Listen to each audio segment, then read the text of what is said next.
Hello, it's Gemma here, the Inspired Stamper. Thank you for joining me on my tutorial today. Today I've got these lovely cards here. These are for an upcoming class that I've got next week. It's been a very popular class, so I've actually split the class over 2 evenings next week. And there's a couple of ladies that can't make either of them, so I've posted their card kits out to them. So I thought I would do a tutorial on how to put the card together because they are not actually going to be there with me in person. So this is the first one that I made, and I've used the Magnolia Lane Design Series paper, which is in the annual catalogue, along with the Beauty Abounds stamp set as well. This is some of the organdy striped ribbon, which is in petal pink. So if I just undo that, and then we can see inside we've got a pop-up card. Now it folds and then it pops up, and then you can stand it on your mantle, or whoever you give it to, they can stand it up and see inside. So inside my frames on this one, I have used the sentiment stamps from the Beauty Abounds stamp set. I'm just going to double check. Yeah, it is the sentiments from that stamp set, but you could put pictures in there if you wanted, anything really to put inside your card to make it more personal to the person that you're giving it to.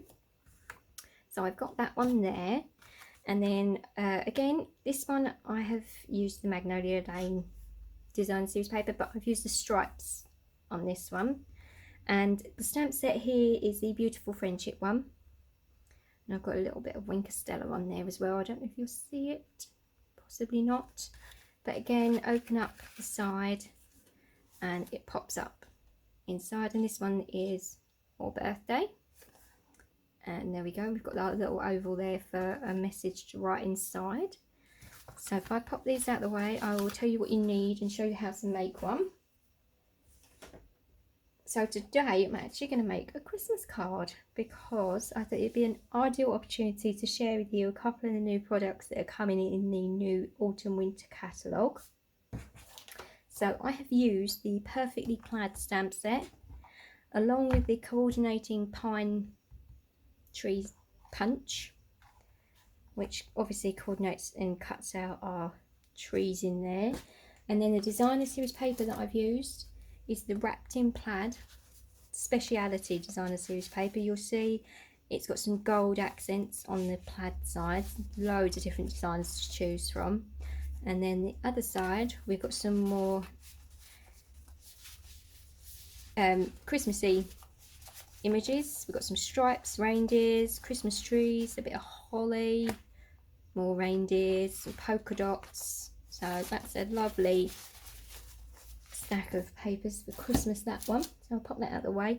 I'm using some of the white flax ribbon on this. Let me just move these out of the way.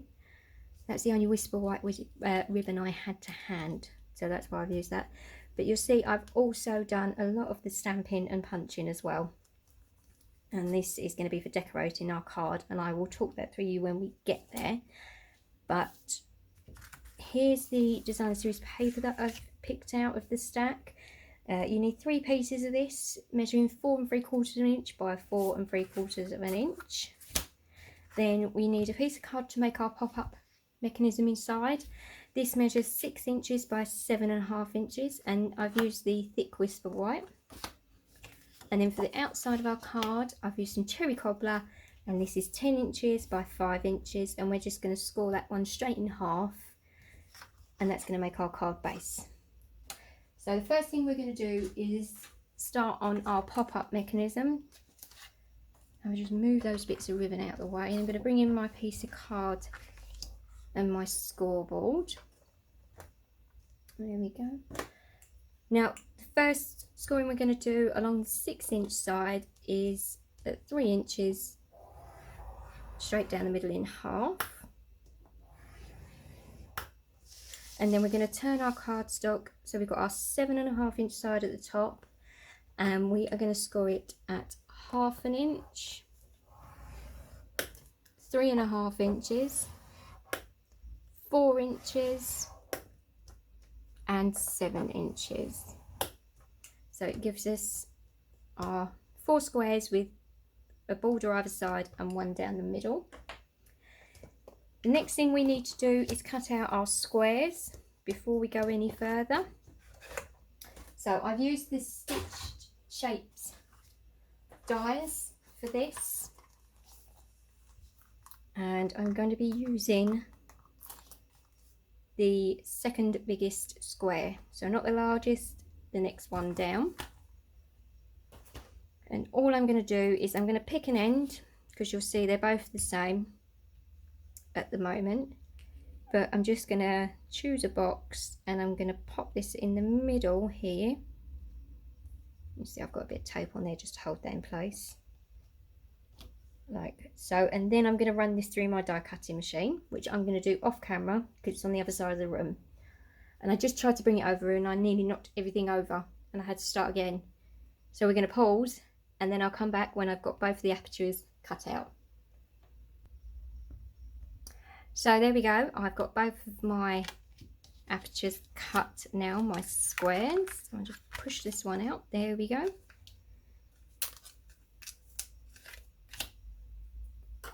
So that's all done. Now we can do some folding and burnishing it along our score lines.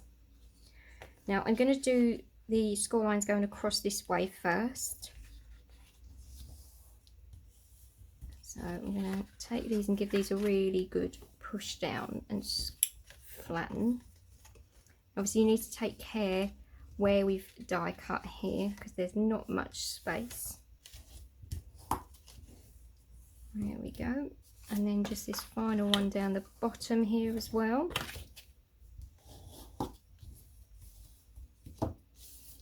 Now before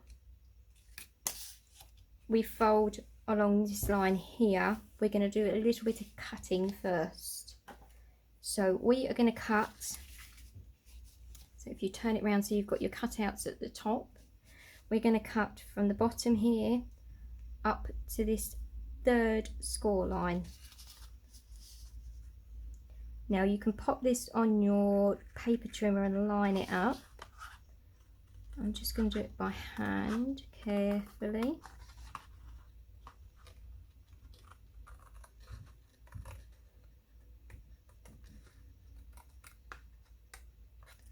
So we're going to go all the way to there. Then you can turn around and then we need to cut on this little line up to this first score line there as well. Now very carefully fold your card over in the middle and give it a really good push down and score. There we go. And then also go back the other way as well. There we go. So you'll have something that looks like this now. So this is going to be our frame for the inside of the card. So what I'm going to do also right now is I'm going to decorate this before I glue it all together. So because mine is whisper, I've done mine whisper white, I've actually cut out a frame to go around the edge here. So I'm just going to glue that into place. So it looked a little bit plain. But if you use a coloured card like I did in the other ones, I mean you can always pop something on there or do a bit of stamping across it, it's up to you. I thought the whisper white just needed a bit of jazzing up.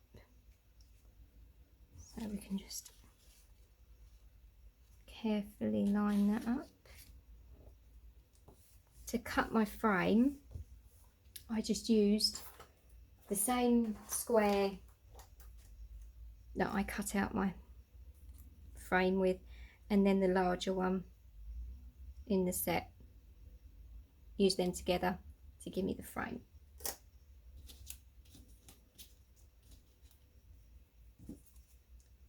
And let's just glue this one into place.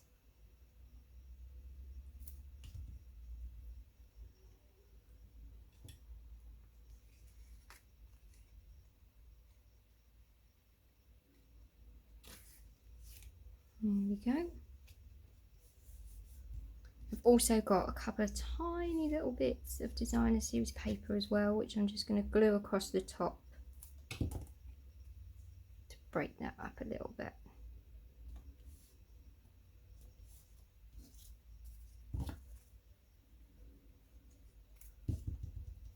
There we go. That one there. Ooh, let's try and line it up a little bit better than that. So there's the outside. Now I'm going to turn it over and I'm going to add in inside decorations as well. So these measure 2 3/4 by 2 3/4, these white squares, and you'll see I've stamped this one already. So what we're going to do, we're going to glue these in, but you just want to make sure it's around the right way. So these two open ends, or this open end here, is going to be the bit that sticks into the bottom of your card. So let's use a bit of glue to stick this in.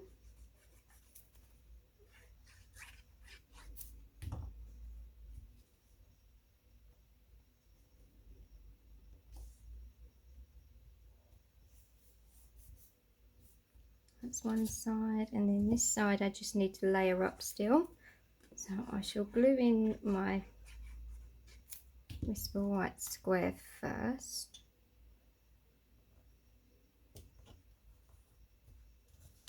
And I've just got a small piece of the paper that I'm gonna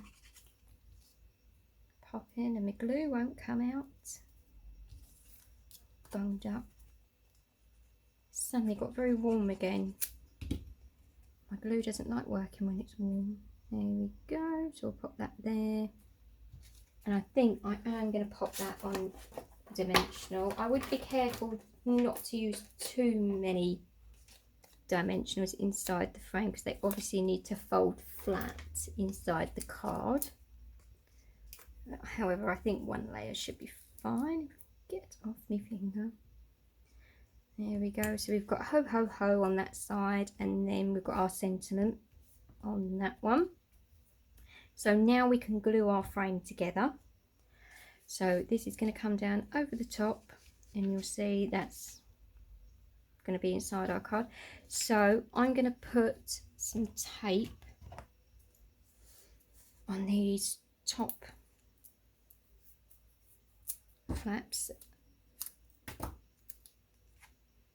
on the inside. I'll put some there and on that side as well.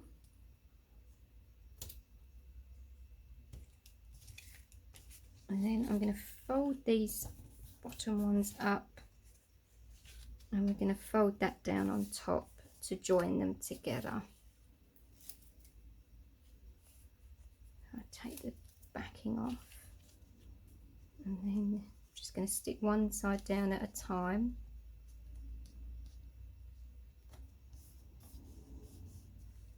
There's one side, and there's the other, and now you'll see we've got our frame constructed and put together. You can fold it either way, give it a wiggle. So that's our frame put together. I'm just going to put that to one side now while we do our card base. So again, I'm just going to grab my scoreboard, and then with the 10-inch side at the top, we're just going to simply score this at 5 inches, and that gives us our card base. There we go. So we need to put our ribbon in first. So I'm going to use a bit of tape again. I'm going to put a bit there and a bit there. And then I'm going to peel this off and get my ribbon. Where are you? There we are. And then I'm going to put one side on. There we go. I'm going to put that piece on top. Close our card. And there we go, they are in exactly the same place on our other side. So now we can put in our patterned paper as well. So I'm just going to glue my squares in.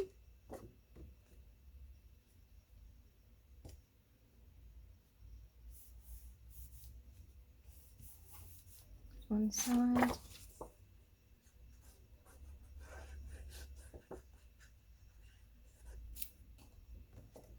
And the other.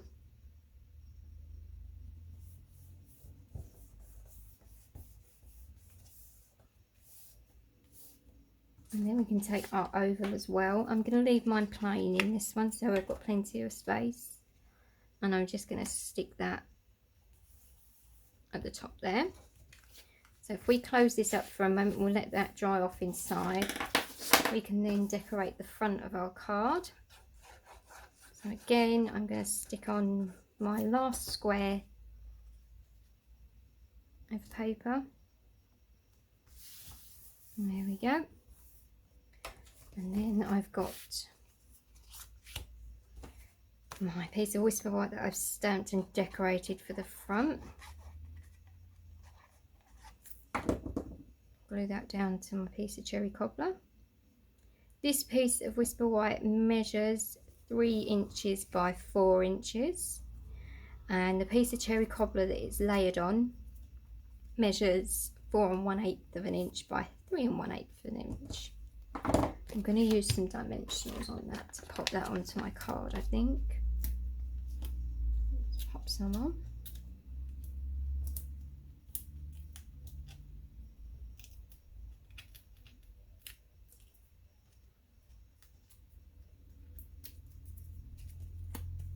There we go.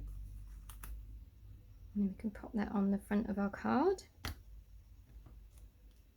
And then I've already stamped on here 2 of the plaid Christmas trees, and I've got a third one here that I am going to put some dimensionals on and just pop in the middle, just to give our card a bit more dimension on the front. Let's place that one slightly lower down across there. That looks nice and cute. So there we go. We save our squares that we cut out from our piece of Whisper White. We can always use them on another project.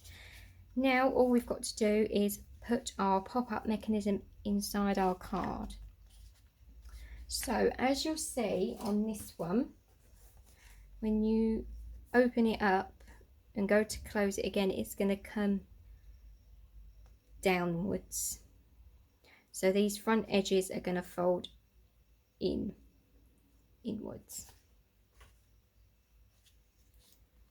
So if you just give your frame a good squeeze, there we go, to get it to start folding downwards, just to train the paper, train the card down a bit. There we go.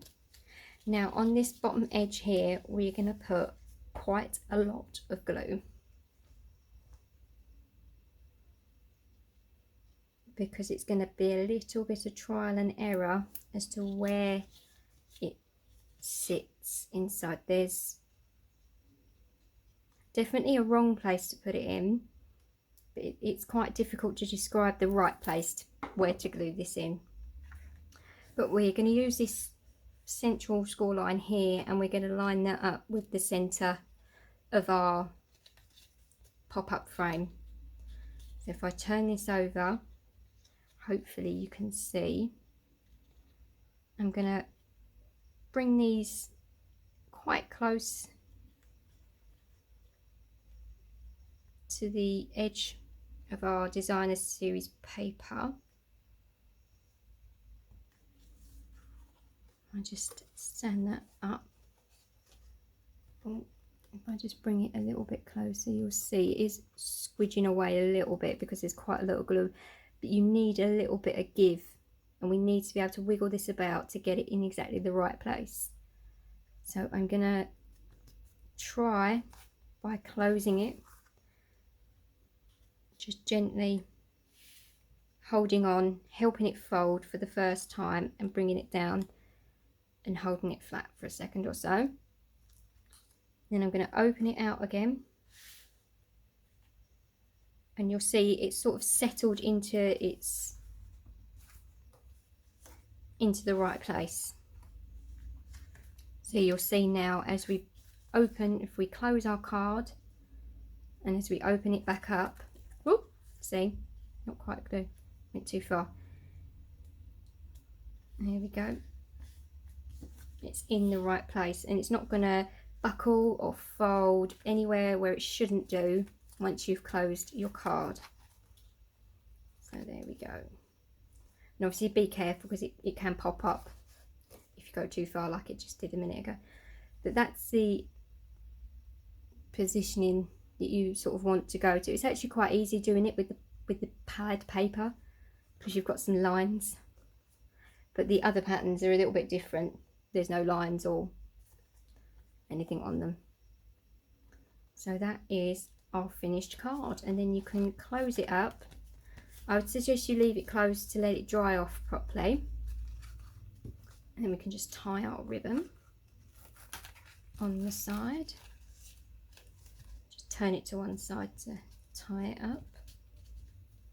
There we go. This ribbon's quite stiff, so it doesn't sit quite as closed as the other ribbon does. Quite as close. It's still pretty. There we go, and there we've got our finished card. So thank you for joining me today. As always, all the measurements, the full instructions, and a list of all the things that you'll need to make this card will be listed on my blog, and the link to that will be in the description box below this video. So from the 4th of September you can buy a product from the autumn winter catalogue. I can show you the outside. Ooh, still can't show you inside yet, a few days early. So, and I'll put a link to my online shop as well, so you can go check out the new Christmas catalogue goodies. So again, thank you for watching, and I'll see you all again soon. Bye.